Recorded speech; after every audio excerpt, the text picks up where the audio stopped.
And eventually we've ended up running these 5 online and hybrid programs that have made nearly $5 million. And I look back at it and think, oh my goodness, what an amazing journey. And we basically, part of what we do is teach other bodywork professionals how to do the same kind of things that we've been able to figure out how to do. And the truth is, we're actually pretty normal.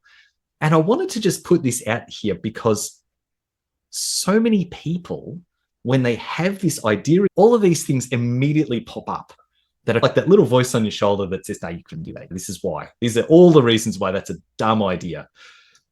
And I don't know if any of you guys can relate to this, but I wanted to just literally share quite quickly some reasons why we should never have done this, right? It might seem like a funny way of starting this, but I think it just shows that we're human and normal, just like you guys. Alicia, for example, she is dyslexic. If you've ever seen a message from Leash, if you're one of the lucky people who has ever chatted with her, sometimes you have to sit there for 30 seconds and try and decipher what it is she's actually trying to say. She's literally dyslexic, something that could get in the way, right? She's also, especially when she started, she had several people tell her she was too young to teach. When she first started this, especially, she had quite a baby face.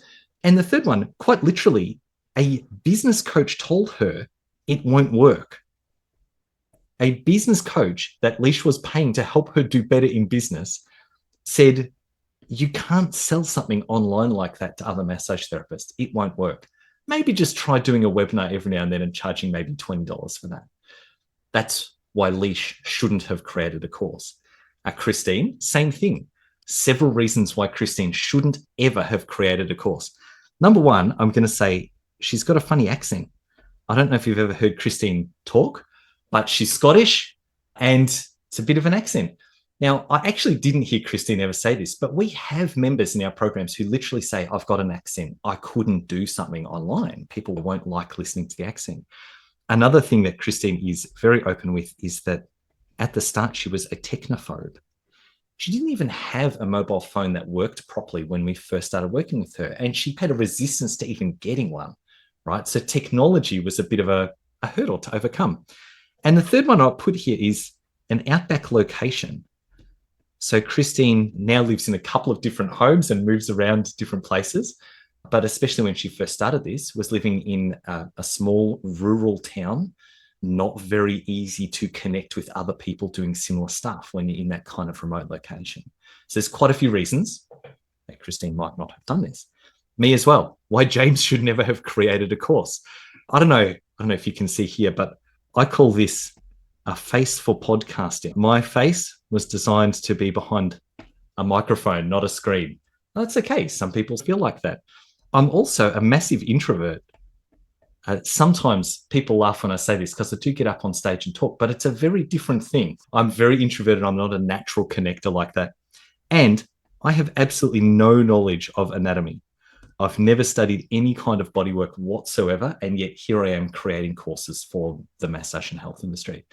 So all of these reasons could have stopped us right at the start from jumping into this, but we did it anyway, and you guys can too.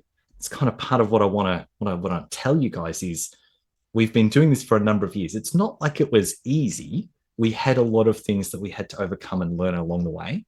That's why I'm sharing these things with you, to help make the journey easier. But what it has ended up meaning is we've been able to create a business and lifestyle where we spend more time with our families. We've all managed to buy our own homes, move around, buy in different places from the income we've made from this business. We've traveled a lot, doing different things, running events, and we've invested into our future from this method of business. So it's something that can make a big difference to your life. But most of all, the rippling impact of people going through our programs means that thousands of lives have been changed around the world.